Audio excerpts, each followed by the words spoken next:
Last time, we derived quite a bit of information starting from just the Dirac algebra in d dimensions. We found that the dimensionality of the Dirac representation is 2 to the power the integer part of d by 2 times 2 to the power the integer part of d by 2. That's the dimensionality of the Dirac matrices. And therefore, the dimensionality of the Dirac spinors has to be 2 to the power integer part of d by 2. And that just follows from the fact that the matrix and the object it acts on have to be compatible. And then we saw that in even dimensional space-time, although we did it only for 4 dimensions, that the Dirac spinor can be decomposed into a left-handed Weyl part and a right-handed Weyl part. So in even dimensional space-time, the Dirac representation is reducible. In odd dimensional space-time, it is not reducible. And we also saw that in 4D, in what is known as the chiral representation, which is defined by the fact that gamma 5, the chirality operator, has this simple form, has a block diagonal form. In that representation, the Dirac matrices are given by this off-diagonal block form, where sigma mu are the generalization of the Pauli matrices, which includes an identity as a 0th component, and sigma mu bar is given by this. Okay? So any questions from last time? Yeah? So you explained how you can go from, say, SO13 to SO14. Right. You can also go from SO15 down to SO14 by just restricting the spinor representation you get. Thanks. So can you not go from SO15 to SO14? Yeah, that go down 1 dimension. It's like the subgroup of. Yes, of course you can. Yeah. So do you not get the spinor representation that's potentially reducible that way? You're saying that your spinor representation in SO15. You restrict this one to SO14, and then you might be. Yeah, but it's reducible in terms of a smaller group, right? So so in that sense, yes, it is reducible. But here, what we're saying is that, but I don't think it's a reducible in the group theoretic sense, though. So it's kind of what you're saying is that we have this representation of a big group, and inside that big group, can we find smaller representation of a smaller group? And of course, you're going to be able to do that. Okay. All right. So today we are going to hopefully end up building some Lagrangians for spinors. And since in 4D, the Weyl spinors are the smallest objects that we work with, we are going to end up at some point building up everything that we have in terms of Weyl spinors. But before that, just a very brief comment.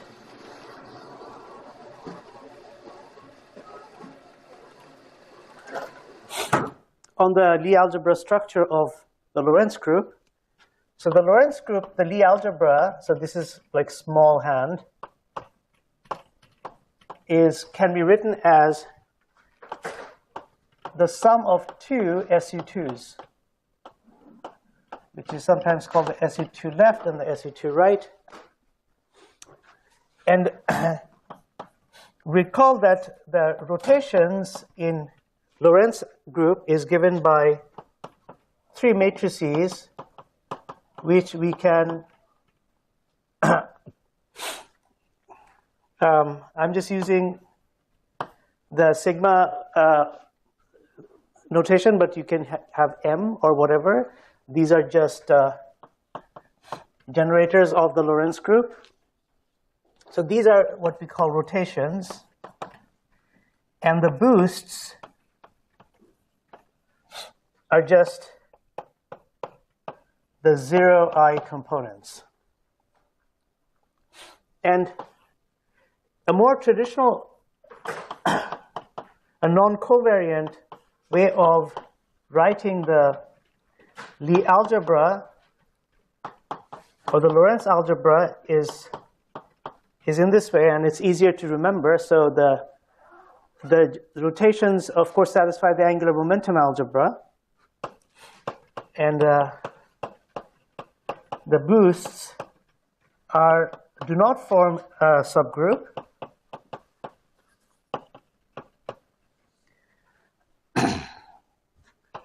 And to close the algebra, you need this.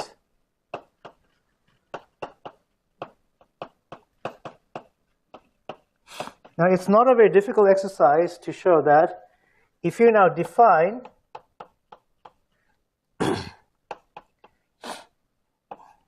these generators, so they're complex linear combination,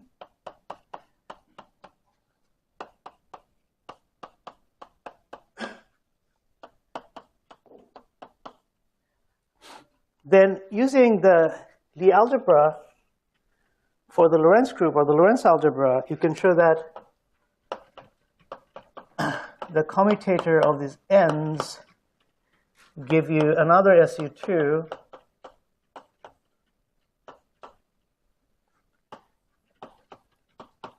and the end daggers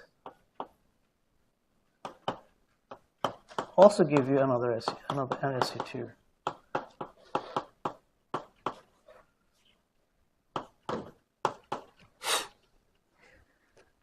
Verifying the statement that the Lie algebra of SO1, 3 splits up into two SU2s.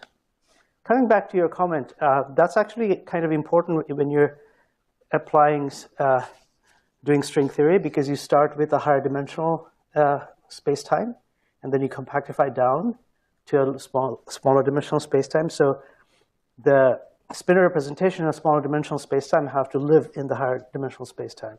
So there you actually have to learn the mathematics of how to expand those out in terms of the small representation. So since we have two SU2s, each of these SU2s will have a Casimir. Yeah? On the right side, you appear to be something about I and J. Oh, yeah. Yeah, sorry. Thank you. So now that we have two SU2s, we can each will have a total angular momentum quantum number. It's a formally angular momentum quantum number. And so if this is the quantum number of the Casimir of this guy, let's call this M, and this one is N. So two numbers will label the representations of SO1, 3. And the Weyl representation, the left-handed Weyl representation, is the 0.5, 0, and the right-handed Weyl representation is 0, 0.5. Even the vector representation you can build up from tensoring these objects together. That's all very formal and mathematical. So let's move on to our topic of the day, which is we're going to construct Lorentz invariants from spinors. So for this, we will need to know some properties of how spinors and the Lorentz transformations on spinors, how they behave under Hermitian conjugation.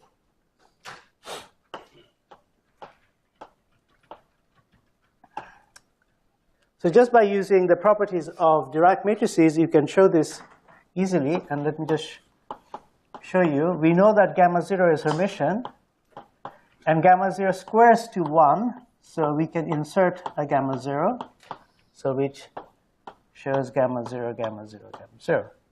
And if you take the spatial components, then you know that they are anti-Hermitian. So again, you can insert a gamma 0 squared because that's just 1. And because gamma I and gamma 0 anti-commutes, you get gamma 0, gamma I, gamma 0, which proves these relationships. So using this, you can show that if you take the Hermitian conjugate of the generators in the Dirac representation, then this is given by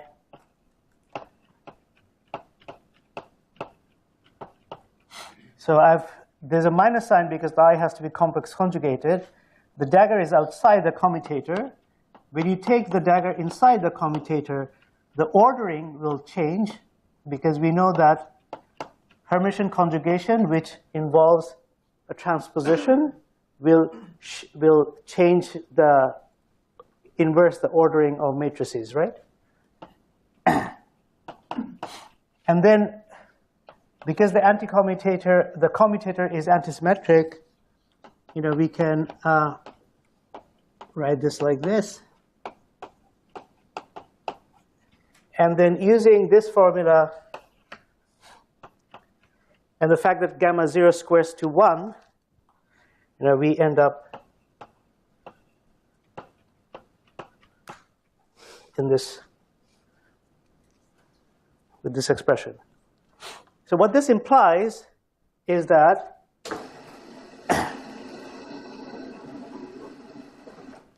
so if you start with how the spinor transforms, the Dirac spinor transforms,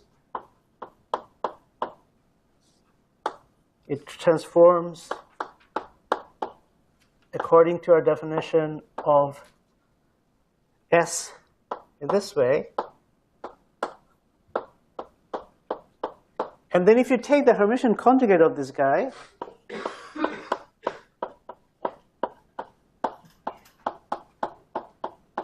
you find right multiplying psi dagger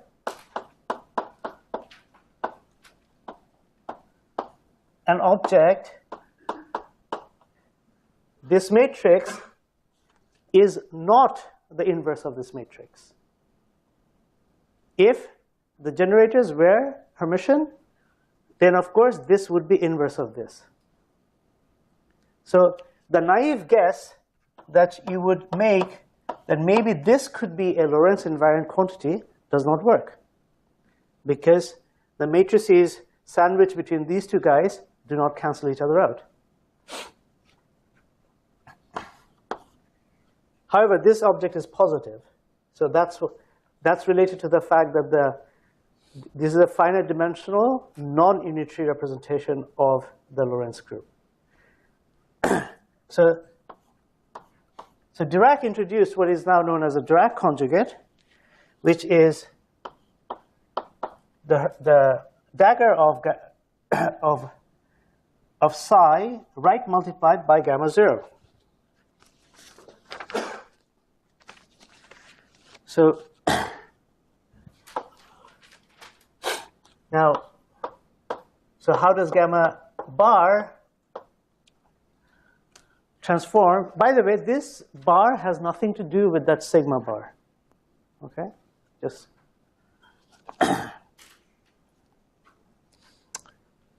so the dagger comes with it. It comes with this matrix.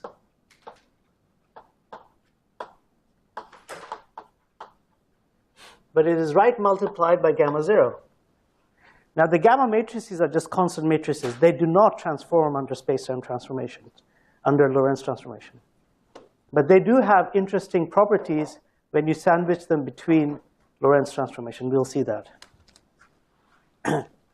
So then what we do is that the squared, we insert gamma 0 squared, and everything else remains the same. And then we have gamma bar. We take one of these, psi bar. We take one of these gamma zeros and right multiply it by this thing. And then we have gamma 0, the matrix. And then we can expand the matrix, and we'll get a power series in sigma. And within each pair of sigma, we can insert gamma 0 squared, because that's just 1. and then just use that relationship and then find that this thing is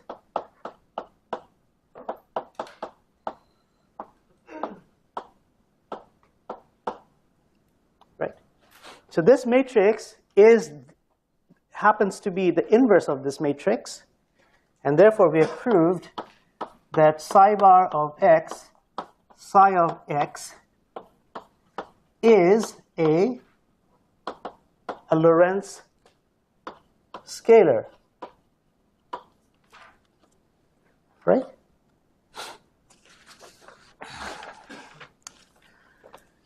Now there are a slew of other objects that transform in some tensorial way under Lorentz transformation that we can construct from bilinears of the Dirac spinor, sandwiching gamma matrices between them. But before I do that, it's actually very useful to classify these according to a discrete transformation of the Lorentz group called parity. So let me take a very brief detour on the discrete transformation that are part of the Lorentz group. So I hinted earlier that the Lorentz group is actually 1, O1, 3. Because if you take the Lorentz matrices, they are defined by this, and the most general solution of that is this group. So that means that in this group, there are transformations such as there's one called parity.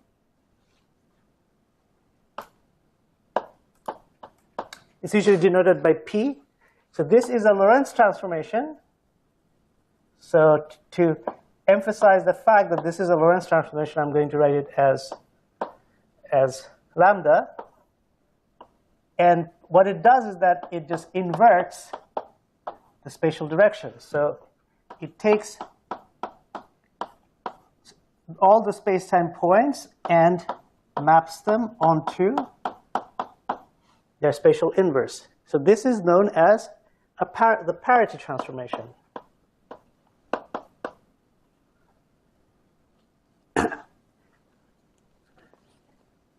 And the parity has determinant -1. And that's why it's not connected to the Lorentz transformation SO1, 3, because SO1, 3 are continuously related to the identity and they have determinant 1. The other Lorentz transformation that is not included in the continuous Lorentz group is time inversion. And that has the form, as you can guess, has this form. So what it does is that it inverts the arrow of time. It just takes t to minus t.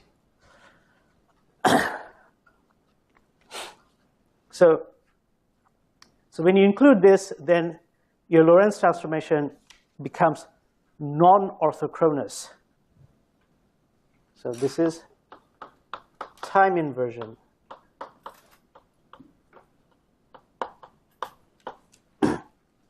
So there's a very famous and important theorem in relativistic QFTs, which says that a consistent relativistic QFT doesn't have to be invariant under time inversion or parity or another transformation called a charge conjugation, which takes the particles to antiparticles. That a consistent QFT doesn't have to be invariant under these transformations separately. But they have to be invariant under all these transformations together, C, P, and T. And this is known as the CPT theorem.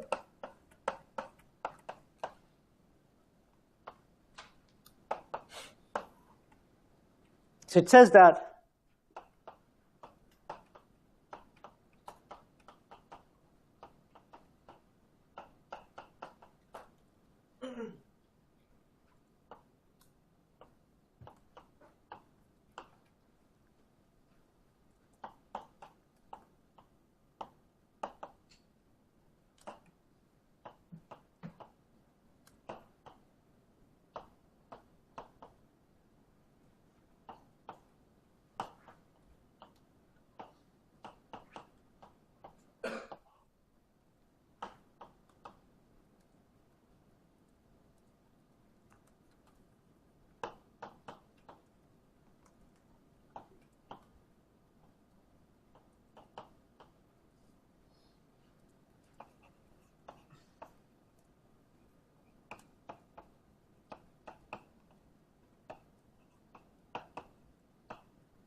right. In fact, very famously, the Standard Model violates parity. And not only that, it violates parity maximally. And you will see that how that is implemented in your Standard Model course. But as a result, it is convenient to classify all the Lorentz covariant objects that we can write down using spinor bilinears to classify them using how they behave under parity. So if you're going to do that, we have to know how a spinor transforms under the parity transformation. And I'm just going to get ahead a little bit and motivate this by using a physical argument. This is borrowed from Peskin. So the physical argument is that when you actually solve the Dirac equation, which we will see later today, and then you take the limit, ultra-relativistic limit, so that you can ignore the masses, you will see that the Dirac spinor splits up into, the Dirac equation splits up into two equations, one for the left-handed wall spinor, one for the right-handed wall spinor. So we know that the left-handed wall, the wall spinors are eigenstates of gamma 5, the helicity operator. But you can also show that the wall spinors are also eigenstates of the helicity operator, okay? And what is helicity? Helicity is, it's the projection of your angular momentum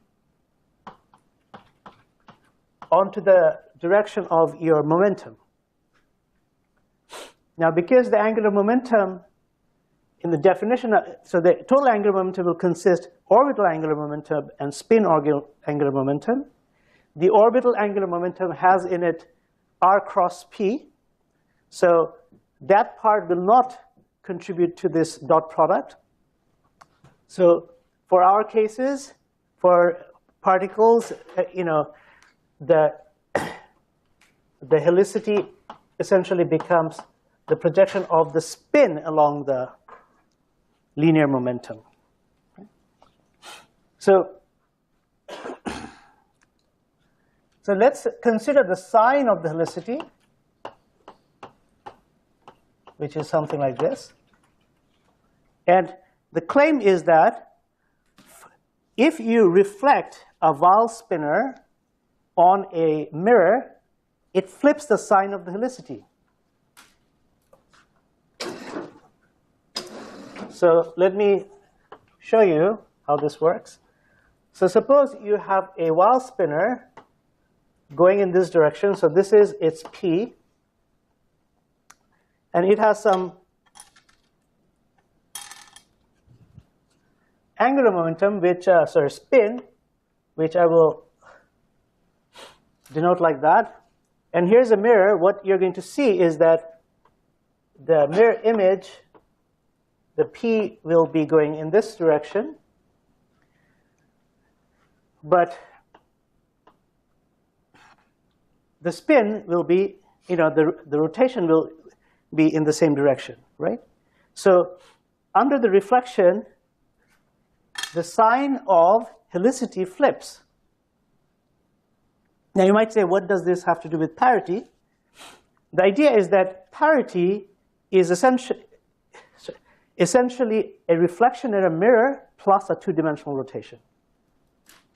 Yeah? But for this one, this parity is not dependent on your frame. Or for this one, you have the linear momentum which depends on where you boost the direction. Does it affect? Sorry, what's your question? Can you repeat it? Helicity depends on which frame you are in. Because Right, it does. Helicity depends on what reference frame you're in. But the idea is that, again, as I'm saying, I'm anticipating things which will come in the future. Is that when particles, a Wald spinner is essentially a massless particle.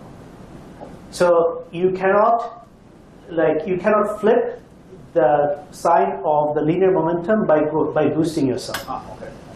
And so that's why we are I'm using information from the future to motivate this. But all I need you to know is that under reflection, the sign of helicity flips. That's all we need to know.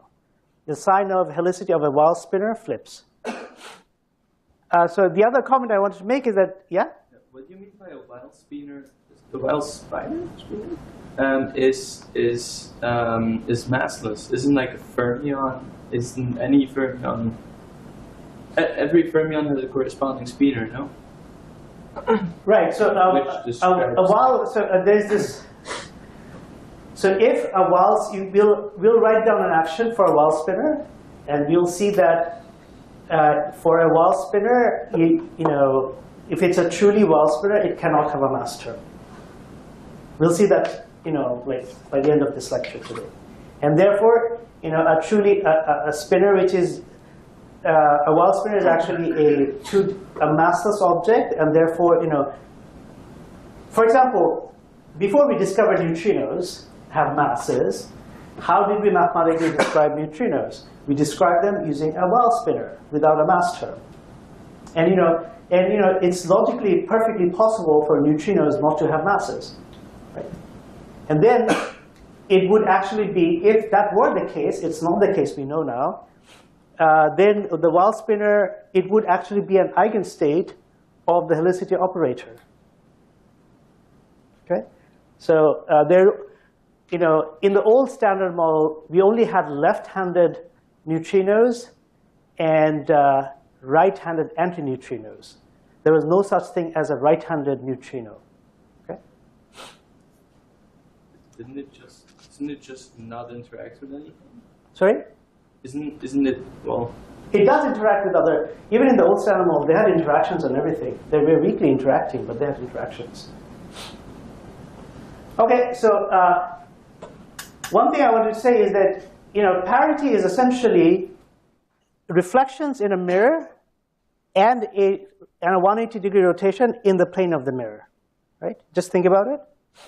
So therefore, this is actually, what we're doing in this case is actually a parity transformation as well. So since the left-handed Wald spinner is mapped to a right-handed Wald spinner under parity, this motivates us to claim that this thing is implemented by,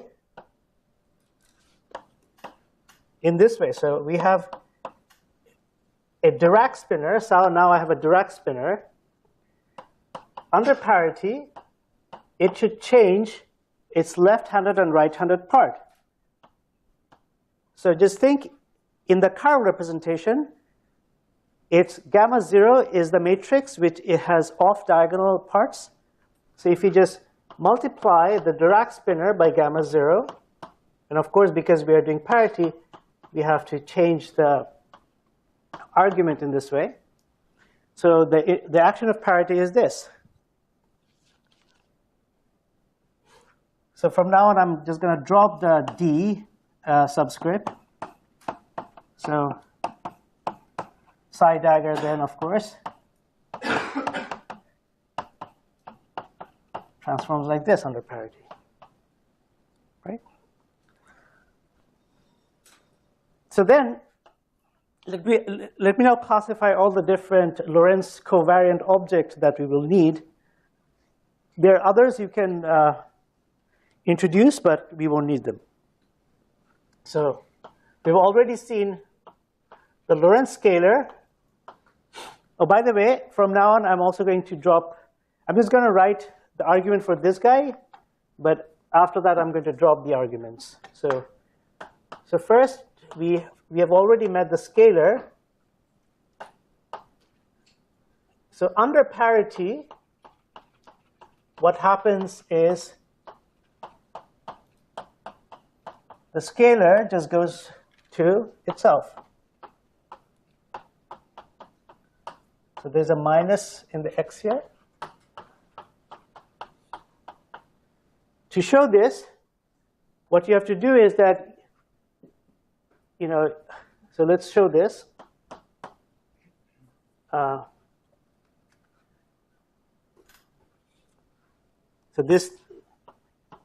this goes to,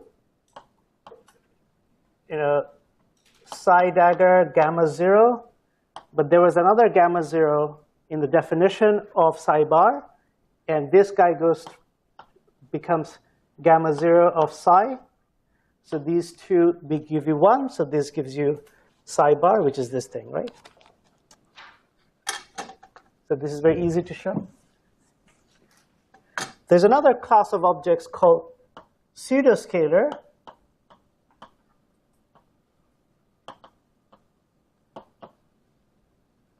So pseudoscalars are a bit like Canadians.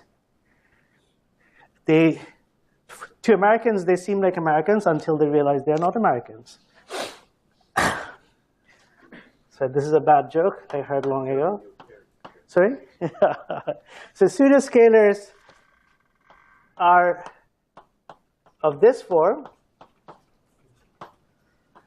So if you just insert a gamma 5, you can show that this thing transforms like a scalar under the connected components of the Lorentz group. And that's easy to show because gamma 5 doesn't do anything when you do the transformations. And then you can just use the usual properties that gamma 5 actually commutes with all the transformations of the Lorentz group. So under parity, however, now the gamma 0 that you pick up here and you pick up here, they have to be anti-commuted through gamma 5. And then the gamma 0 square will give you 1. So that'll pick up a minus sign. And so we have, this is the way it'll transform. So this is a pseudoscalar. And then a vector,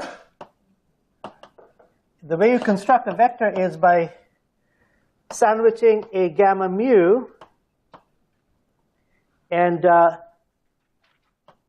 under parity, what happens is the 0th component of this guy does not change, but the spatial components flip sign. And that's exactly what you expect of a vector, a three-dimensional vector. When you reflect it in a mirror, if you apply P, it should change all its components. And then we have what is called a pseudo or axial vector. And what that object, you've guessed it, has a gamma 5 in its definition. And under parity, it's the time component which picks up a sign. Sorry, it should be. But the space components remain invariant. Can you give me an example of a three-dimensional vector that is an axial vector? Louder? Cross product. Cross product, angular momentum, yeah. Any vector that you create by, taking the cross product of two fundamental space-time vectors, like angular momentum, right? Because both of those guys will flip signs under parity, so the whole thing will work. So you can also, you can define some, tensor, an antisymmetric tensor by, sandwiching the antisymmetric combination of gammas. And so you can build higher form antisymmetric tensors and pseudotensors out of them. Okay?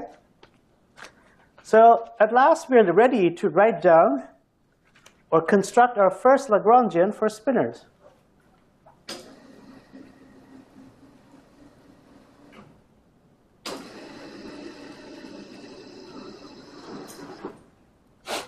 So let us write down the kinetic term. So L for spinors, L for Lagrangian. So let's use the notation where this thing is, I think we have already used it before, but so the simplest kinetic term that we can write down, which is also Lorentz invariant, is this.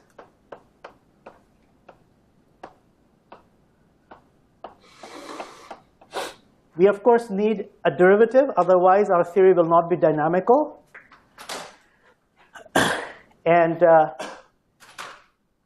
before I show that this is Lorentz invariant, let's ask why didn't we write down a term which was, say, of this form, right? Because that would also be a kinetic term. Nothing about this term shouts out to us that, those guys are spinors, right?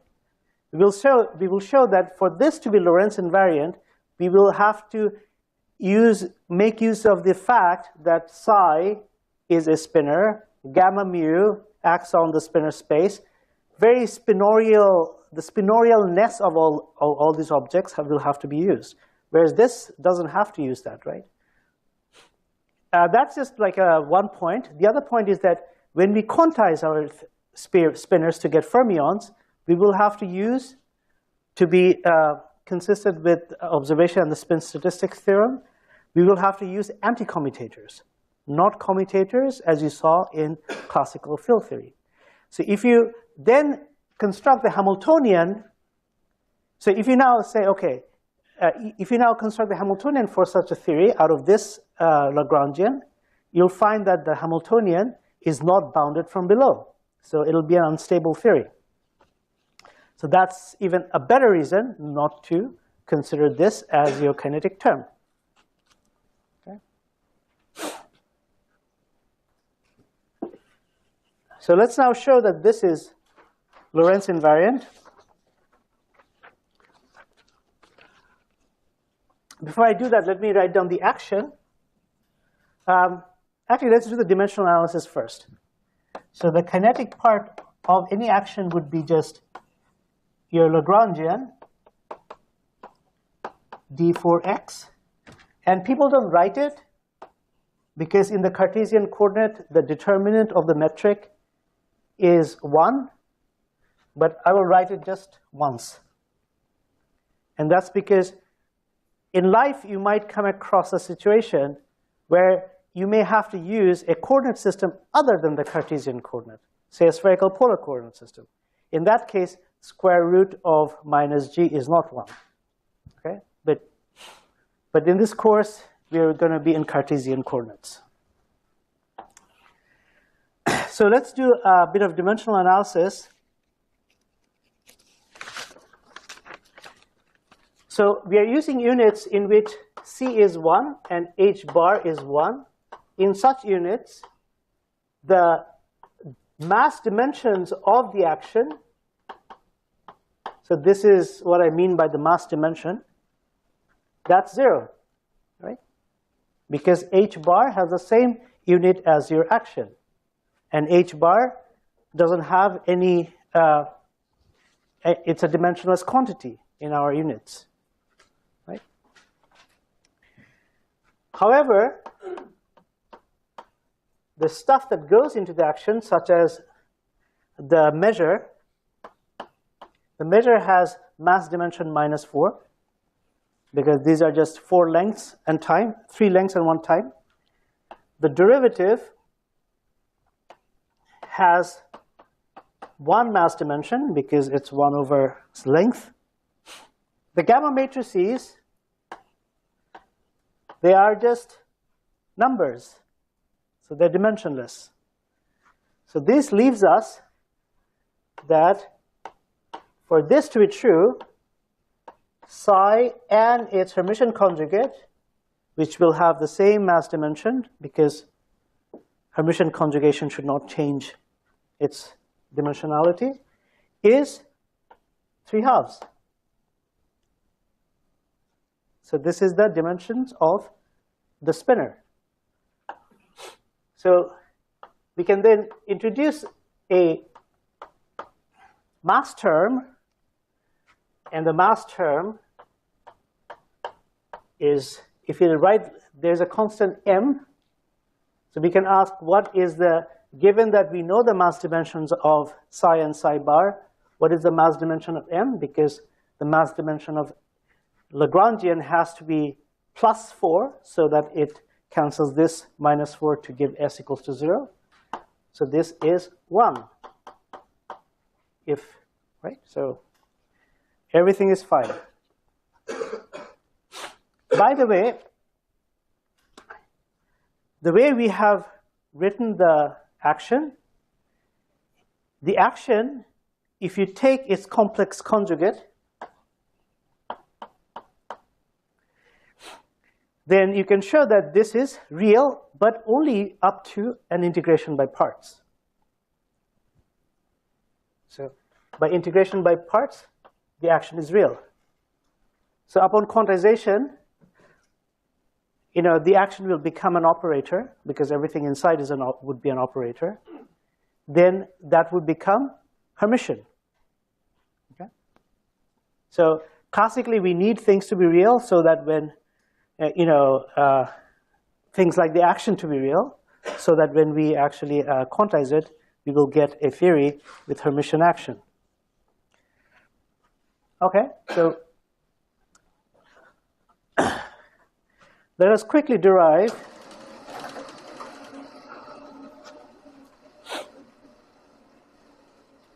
okay. I'm going to skip this part, but using the Euler-Lagrange equation for the conjugate or spinner, the Dirac conjugate spinner, psi bar, you can derive the Dirac equation. Or if you want, if you use the Euler-Lagrange equation for the Dirac spinner, you will get the Hermitian conjugate of the Dirac equation from this action. So so you can derive this thing, and I leave it as an exercise from that action, from the total action where L is L kinetic plus L mass. I've introduced here the Feynman slash notation, which is just this. I'm not sure how Dirac felt when he saw his equation being presented by Feynman in a famous conference in this notation. Okay, so now let's move on to writing down the Lagrangians that we can construct for Wahl spinners. So before we do that, let's revisit. Okay, I didn't really prove the Lorentz invariance of this yet, I'll prove the Lorentz invariance of the Weyl Lagrangians, and this will just be kind of a, you can just generalize it from there. So in last lecture, we saw this equation.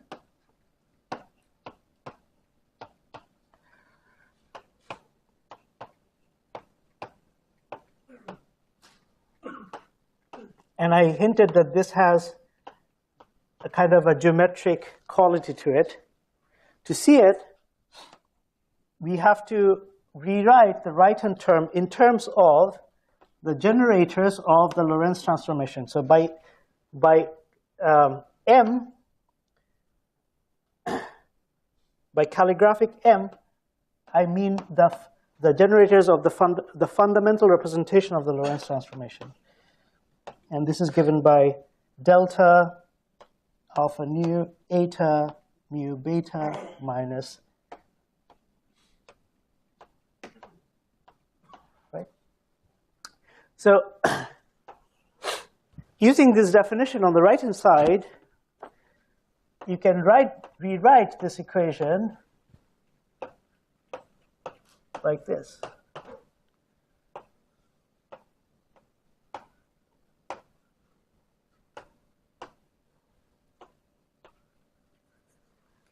So this is a very suggestive equation. When you see a commutator, you can think, your intuition should say, oh, it's probably an infinitesimal version of some similarity transformation. So the left-hand side is the infinitesimal version of this. And the right-hand side is the infinitesimal version of a Lorentz transformation.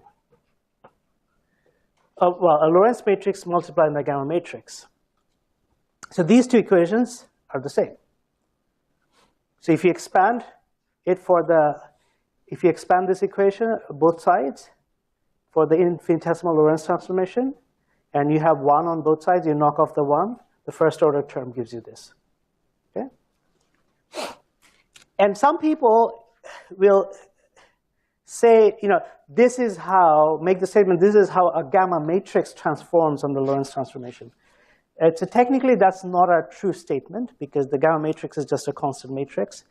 They don't transform, but they do satisfy this very useful identity, which you have to use whenever you want to prove the invariance of these sort of actions. You have to use that, or even when you have to prove the fact that this vector, that the psi bar gamma mu psi, it actually transforms like a Lorentz vector under the Lorentz transformation. You have to use this formula. So this is very, very, very important. Yeah. So now what we can do is that we can plug in the expressions for these guys in the chiral representation. Remember, in the chiral representation, S had SL, SR here, and gamma mu's were of this form. So you can just plug in those and then derive how these sigma mu's and sigma mu bars, what are the corresponding identity that they satisfy. And they satisfy things like this.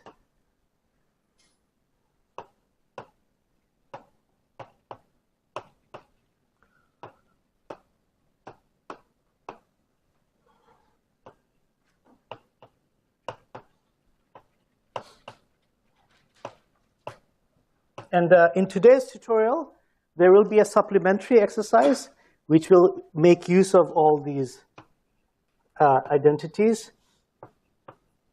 Okay.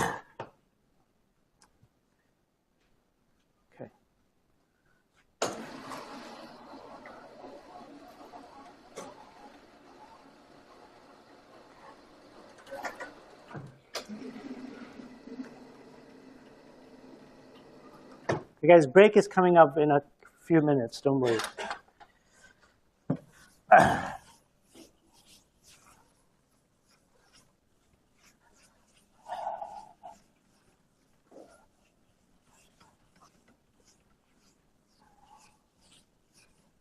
So now let's ask the question, how do the left-handed and the right-handed valve spinners transform under a Lorentz transformation?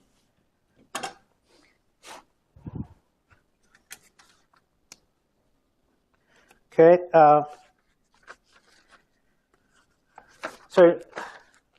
Great. So if you now, so psi was, say, chi L and phi R. So this is in the chiral representation. Then psi bar is phi R dagger, chi L dagger. These two guys have switched places because there's an application by gamma 0, right? So make sure you understand this, because psi dagger is just chi L dagger, phi R dagger. Then, but in constructing psi bar, you write multiplied by gamma 0, which is off diagonal, which has not off diagonal. It has in block diagonal form. It's off diagonal, so it switches these two things, and that's what you get. So then, the Lorentz transformation of the Dirac spinner implies that chi L transforms in this way, psi R transforms in this way, but chi L dagger transforms not with SL, but SR inverse. Okay? And phi R dagger transforms with phi R dagger SL inverse. We will use these facts in today's tutorial. So now, before our break, let's just write down the kinetic term for a left-handed valve spinner, which I claim is this thing, chi L dagger, sigma bar of mu. And then I'm claiming that this is Lorentz invariant. Let's prove that. So under Lorentz transformation, I remains I.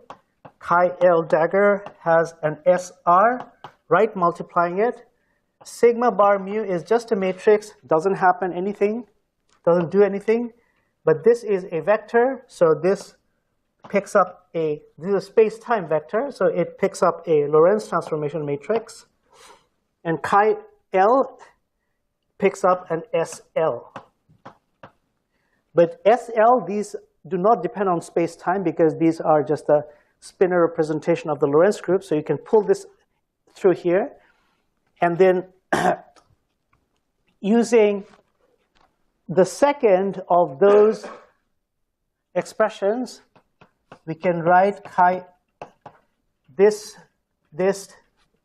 guy as lambda mu sigma bar sigma. There was a lambda here before. So here you see a Lorentz matrix, and you can think of this as the transpose of this matrix, multiplying this matrix. So these two together will give you a delta function, a Kronecker delta, like so. And when you use a Kronecker delta, this sigma becomes nu, and we get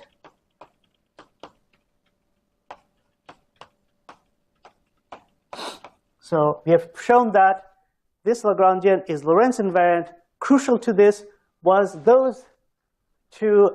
one of those identities which came from that identity which I have put in the box.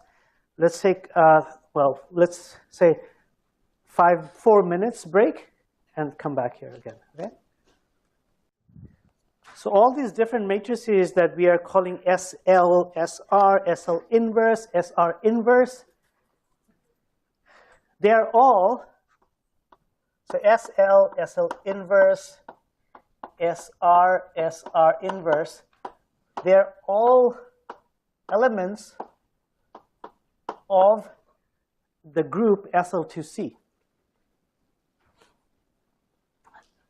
What is SL2C? These are the group of 2 by 2 matrices which have unit determinant with complex entries. Okay? So this, you can show, it has 6 parameters as well. And this is something we'll see more explicitly, how these things are related. They're related by complex conjugation and inversion. We'll see that in today's tutorial. Okay? So we wrote down the Lagrangian for a left-handed Weyl spinner. You might ask, what's the Lagrangian for a right-handed Weyl spinner? Well, that's easy to guess. You have phi r dagger, but instead of sigma bar, you have sigma mu. Sigma bar mu, you have just sigma mu. So this, you can show, is also invariant on the Lorentz transformation. Now, what about a mass term? So a putative mass term for a Weyl spinner will have something like this form. Let me write. But you can show that this is not Lorentz invariant. Under Lorentz transformation, this will go to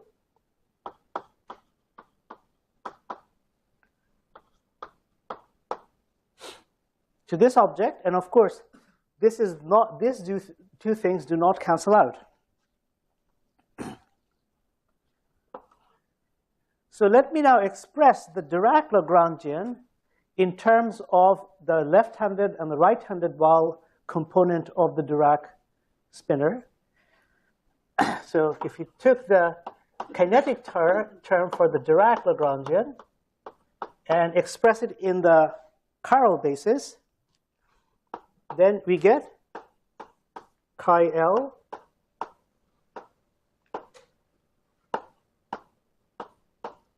we get exactly the sum of the kinetic term for the left-handed Weyl spinner and the right-handed Weyl spinner. Or I should call this the Weyl Lagrangian. So this is a. And what about the mass term? So if you express that in terms of chi and phi, so the Dirac mass term is this thing. And then it turns out that this is going to be minus m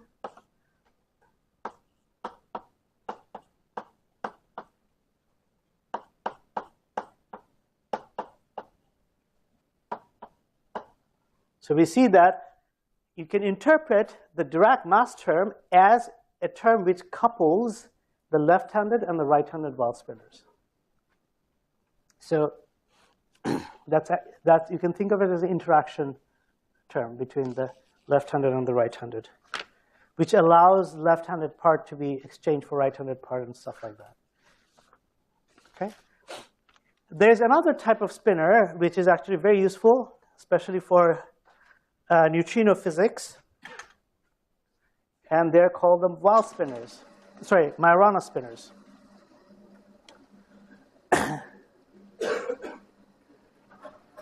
So the Dirac spinner has 4 complex components, and therefore we can write the Dirac spinner in terms of 2 Weyl spinners, each of which has 2 complex coordinates. So this business is very, very confusing. We use the same words to mean very different things all the time. So a Weyl spinner is essentially, an eigenstate of gamma 5. But the Weyl Lagrangian is different, right? A Weyl Lagrangian is a physical statement about some spinors. And it'll have, what goes into the Weyl Lagrangian are Weyl spinors, but the Dirac spinor also is composed of 2 Weyl spinors. Okay? So just make sure that when we say Weyl, we are actually understanding it in the right context, okay? So when I mean here that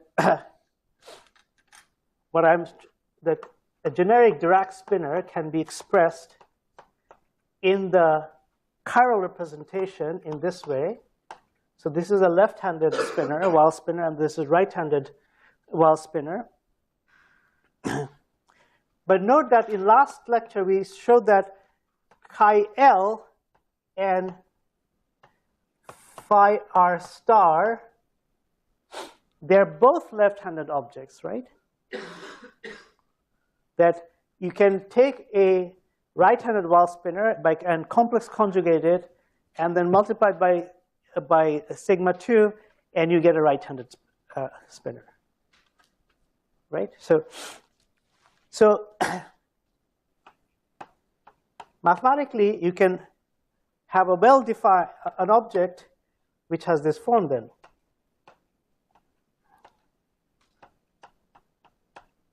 There's nothing allowing you to say that the right-handed part of this Dirac spinor is actually has this form, right?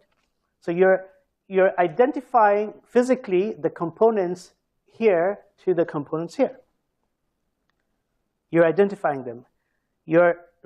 By doing so, you're reducing the number of physically independent degrees of freedom. Because now, in the previous case, you thought of this 2 degrees of freedom and these 2 degrees of freedom as independent. Now you're not. This is an example of a Majorana spinor.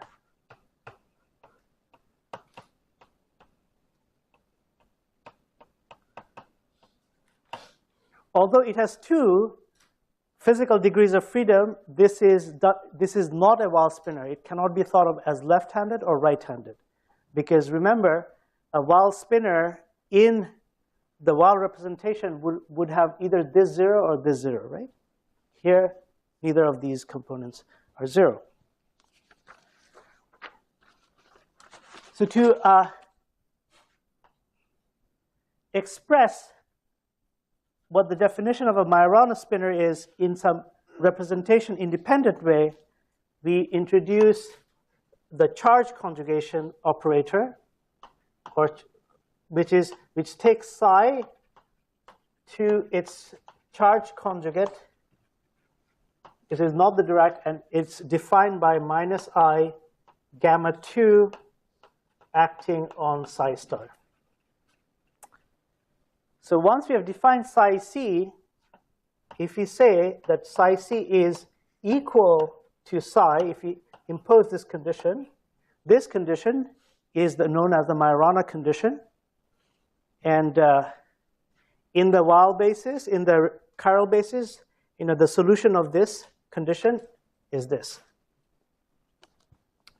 There exists a basis, a representation of the Dirac spinors, of the Dirac matrices, in which a Majorana spinor is real. The Dirac matrices in that basis are purely imaginary, but the Majorana spinors are real. You saw in Dan's part of the course that for a particle to have charge, it has to be described by a field which is complex. So if the Majorana spinor is actually real in whatever basis, in some basis, that means that if you write down a Lagrangian, that will not have the global phase symmetry which allows us to describe charged particles. So Majorana spinors will not have conserved charges. Okay? So Weyl spinors will have conserved charges, electrical charges, but Majorana spinors will not. Sometimes in physics literature, the Majorana spinors are called real spinors because there is a basis in which they're real. Okay, in the last 15 minutes, I want to write down the classical solutions to the Dirac equation, and they're extremely useful and important for us.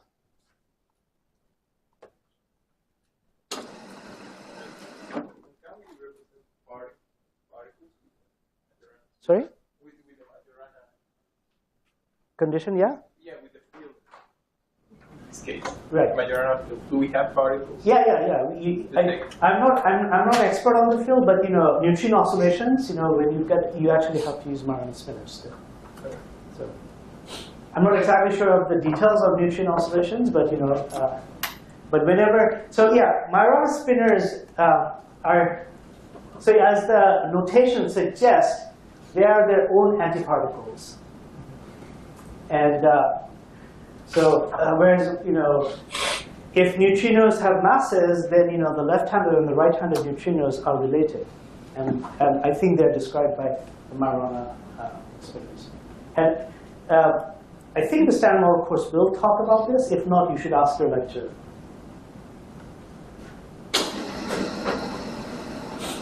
So classical solutions to the Dirac equation.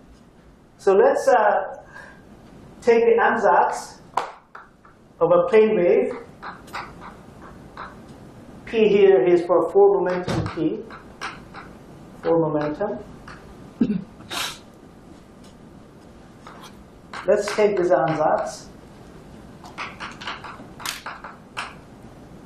and plug it into the Dirac equation. But let's plug it into the Dirac equation in the chiral representation. So in the chiral representation, the Dirac equation will then become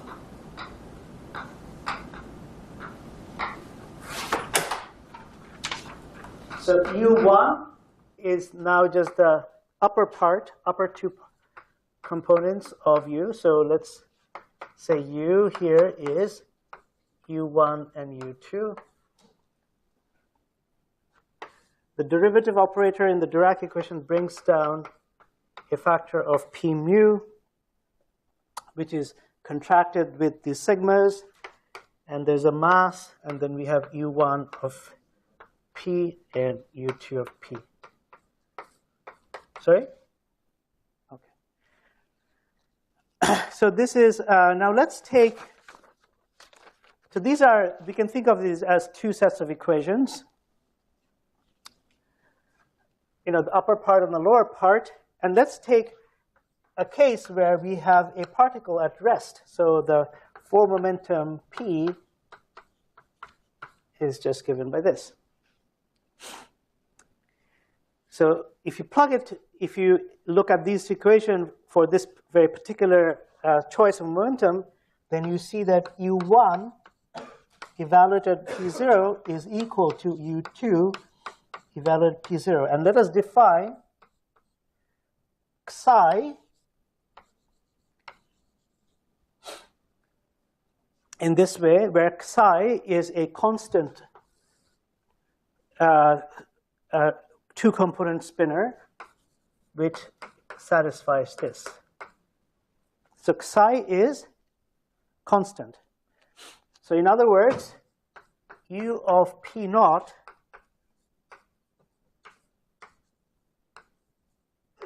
is given by this. So what we have constructed is a solution to the Dirac equation where the particle is at rest.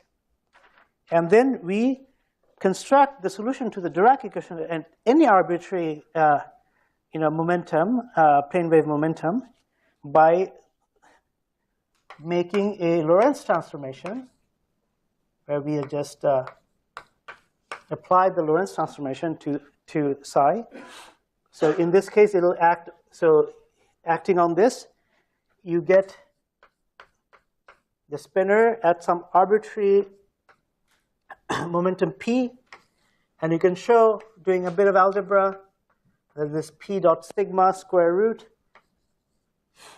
and there is P sigma bar.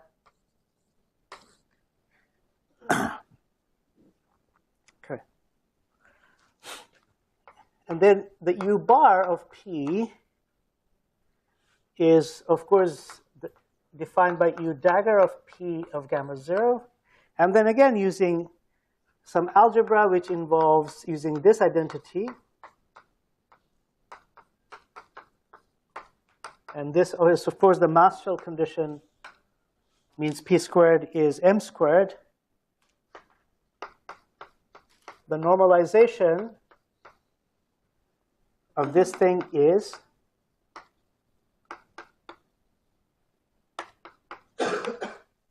so now you see why choosing this in this way gave us a normalization condition for the spinner and its conjugate to be Lorentz invariant.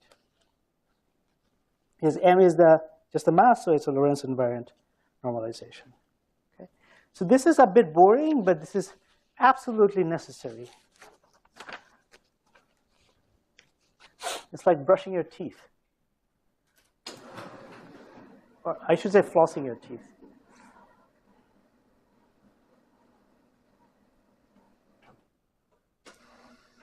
Oh, this doesn't work, right? Dang. Okay. This one is broken, I forgot.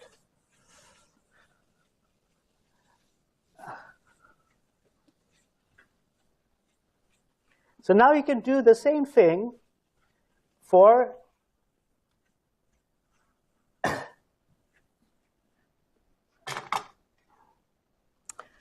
so these are called the positive frequency modes because of the minus sign pi here. We assume that p0 is positive, but famously Dirac equation also has negative frequency modes. So you can also consider these things as solutions to the Dirac equation. V of p e to the power plus I p dot x. Again, p is positive. These are known as the negative frequency modes. Historically, Dirac interpreted this as having negative energy because if you think of the Schrodinger equation and the energy operator of the Schrodinger equation, if you apply that, it'll have negative energy because of the sign here, whereas those guys will have positive energy. And Dirac interpreted these as holes, which are now called positrons. We don't think of positrons as having negative energy anymore, so that's why we call it negative frequency modes. So always the free wave part of the negative frequency mode always has positive sign. Well, it's all very confusing. So these are the negative frequency modes. And if you do the same thing, then you find that the solutions of the negative frequency modes are given by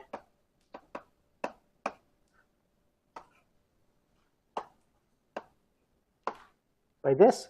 Now what I'm going to do is that because psi is two components, I'm going to say that, well, they're two linearly independent parts. So I'm going to say we have psi s, and we're going to choose them in such a way that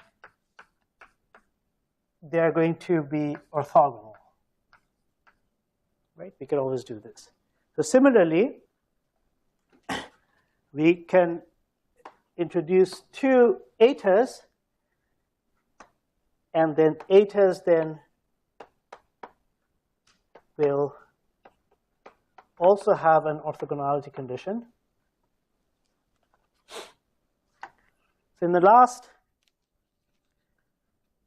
5 minutes, I'm just going to write down some identities for these spinners. And these are, you can prove them, and they're not very difficult. And I'm just not going to do them here. I've probably even forgotten how to do them by now. So so these are the identities. We have already seen this.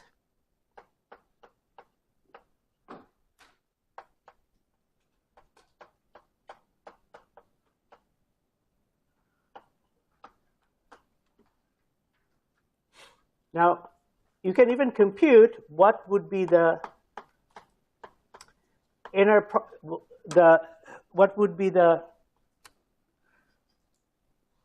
product between U dagger and U.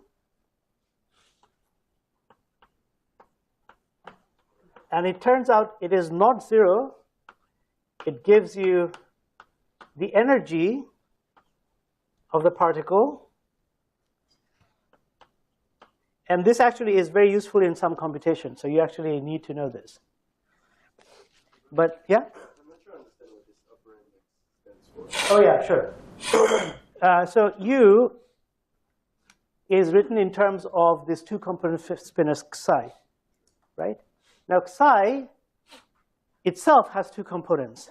So it has two linearly independent components. So I write those as psi1 and psi2. And I can choose them in such a way that their inner product is orthogonal. So, in some bases, it could be psi1 could be this, and psi2 could be this. In that basis, maybe, this could be spin up, and this would be a spin down. Okay, so an eta is exactly the same thing, but for V. So this would be the spin up state for an electron. This would be spin down state for an electron, whereas this would be the spin up state for the positron and the spin down state for the positron. Okay. So note that this is not Lorentz invariant, and the way we have chosen our convention is such that this is also not Lorentz invariant, because the energy is not the Lorentz invariant. It's just a zero component of a 4 vector. So similarly,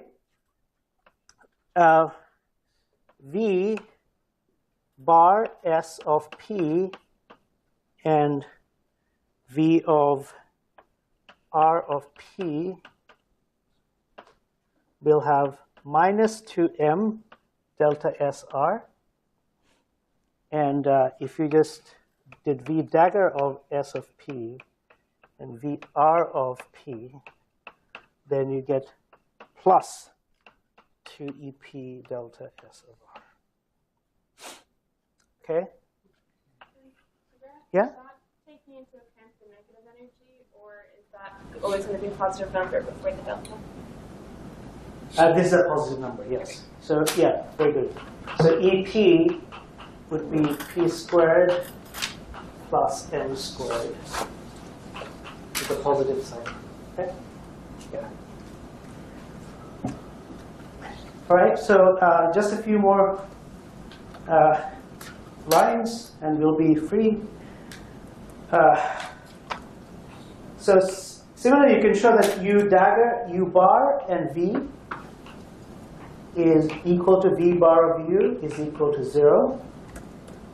If all the, however, U dagger of V is not equals to 0, and we don't care what it is. And similarly, V dagger of U is not 0. However, so here we are assuming that their arguments are both the same at the same momentum. However, interestingly, if you take the U dagger, but at minus the spatial, if you have minus P, where it's the spatial momentum, and you have Vs at plus P, that thing is actually 0. And in a lot of the computations you do in quantum field theory and canonical quantization, you use this identity to get rid of law of terms. So it's worth pointing out.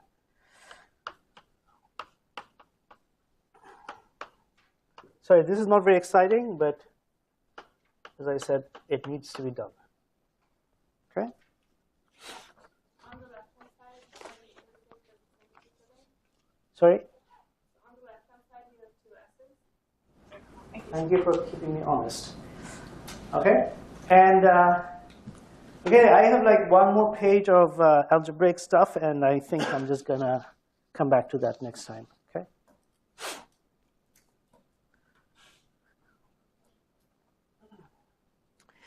But just one comment before we leave is that if you look at the plane wave solution and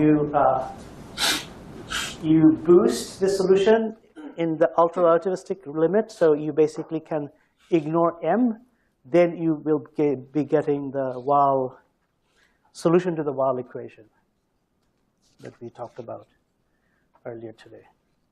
Okay? Any questions? Yeah? In this last equation, the P0 component is the same for both. Yeah. Yeah, they are on mass shell. So if they satisfy the Dirac equation, they have to be on mass shell. All right, so tomorrow we will quantize spinors and get fermions.